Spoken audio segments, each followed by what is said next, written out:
Who's going to be the next U.S. Senator from Michigan? Well, because it's a blue wave, I don't think the Dems are sweating it out that much. But we're going to get a quick update on the state of this open seat. So we'll start here. We'll get to the general election in a minute, but most of the focus right now is on the primary side. And even though it's considered a purple state, Republicans haven't won a Senate seat here in 3 decades. We've got this article here that highlights the 3 main Democrats in the race. And if you're not familiar with them, I do recommend reading this article. I'm not going to go over all their positions, but up here at the top, you've got Abdul El Sayed on the left. He's easily going to be the progressive in the race. In the middle, you've got Mallory McMorrow, and on the right, you've got Haley Stevens. I guess she'd be considered the most conservative of the 3, but she's still going to be an establishment Democrat. So this outlines where they stand on a bunch of different issues, and a lot of their positions come down where you'd expect. But let's hop onto Wikipedia and see what we've got. So as we know, incumbent Senator Gary Peters, he's retiring. So theoretically, it creates a battleground in the state that's gone back and forth over the past few elections. So these candidates, again, Abdul El Sayed, he's a doctor, he's from Wayne County where Detroit is, and you might think his political background isn't enough to be seriously competitive in this race, but you'd be wrong. Then you've got Mallory McMorrow here. She's only in the state Senate. She's from a little bit outside Detroit, and because she's only in the state Senate, her profile not super high. Then you've got Haley Stevens here. She is in the U.S. House. She's also from outside the Detroit area. So all 3 of these candidates, not from dramatically different parts of the state. So normally there's a clear front runner. Sometimes there's a horse race, but in this one, it's kind of shaping up to be a 3-way race. Although I would guess if either McMorrow or Stevens dropped out, most of their support will go to the other candidate instead of Syed.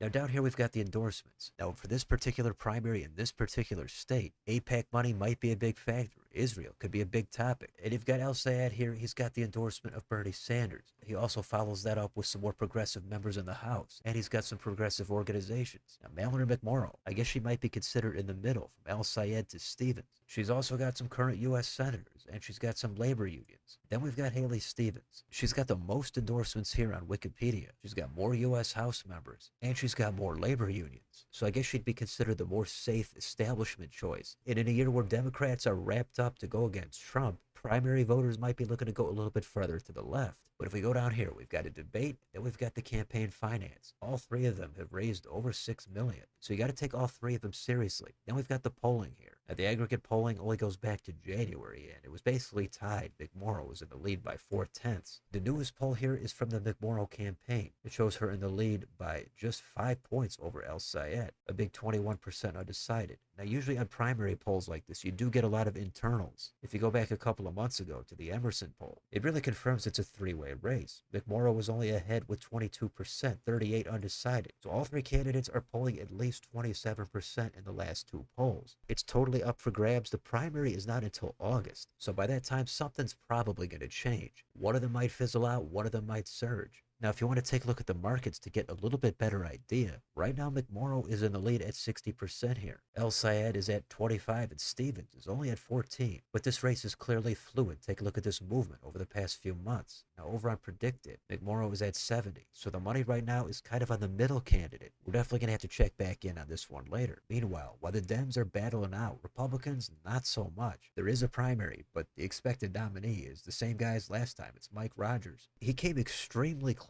to winning that Senate seat in 24. Now, if it were Harris in the White House, then I could see Rogers having a realistic chance here. I'm not saying he can't win, but if he overperformed with Trump on the ballot, now Trump's popularity is sinking. I would guess anything close to a blue wave makes Rogers' chances here look pretty low. So not much to look at here with the Republicans. Rogers has the Trump endorsement. He's also raised over $5 million. And if you look down here at the polling, nothing extremely recent here because everybody's still looking at the primaries. But if you do look at these aggregates, Rogers is trailing Stevens by about 2%. If he's against the more progressive El Sayed, then he's in the lead by 3%. And against Mallory McMorrow, he's ahead by about 1. So these percentages not extremely significant right now. Still too early. Everybody pretty much except for Rogers has to get their name ID up. But I would guess Rogers would have his best chance against El Sayed because he's going to be the farthest to the left. Here's the general election on Polymarket. Right now, Dems are favored 83-16, so that's not really close. Rogers is a substantial underdog. And over on Predicted, it's not much better. It's 82-15. So let's wrap it up here back on 24. Now, I don't want to completely count out Rogers because he did make this extremely close, and he was considered the underdog back then, too. He lost by less than 0.5%.